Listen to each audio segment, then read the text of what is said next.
About 16 years ago, I came out of the shower one day and told my wife I wanted to grow grapes. And I don't know where it ever came from. So we're really all about agricultural and wine growing. And years ago, I went and visited the Niagara Peninsula area in Canada, and they were along the Niagara Escarpment. It's the same rock formation we have just 240s east of us.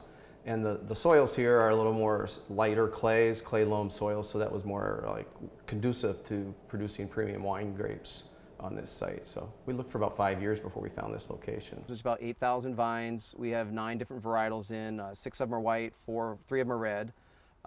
Those vines will give us, we're anywhere growth-wise, 8th year to 3rd year on growing.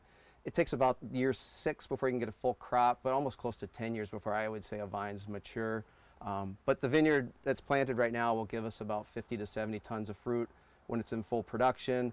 And then to the south, we have another 11 acres that we'll plant in the next few years to increase our capacity on wine production here. Frontenac was the one I had planted the most, had the most confidence in as a red wine grape. We make a full-bodied red that we oak age for 17 months. We make an ice wine from that we let hang and harvest when they're frozen. And we make a port and a dry rosé. So we make 4 different styles of wine from that same varietal. So that's been our main grape at this point in time. It has a sister grape, which is called Frontenac Gris, which is a mutation which became a white grape. Makes like a Sauvignon Blanc, nice citrus style of wine. We try to ripen our fruit so we don't have to add anything to it. So our wines are purely just grapes and the product of the grape grown here on site. So our signature wines are grape wines that we make, and we're trying to make just nice full-bodied reds, some dry whites, and just some wines that have a lot of nice character to pair with all different kinds of foods.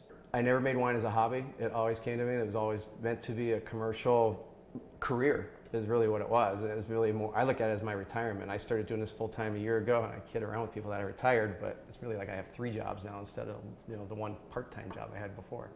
Anyone who's taken a shower has had an idea. It's just those who get out, dry off, and do something about it that make a difference.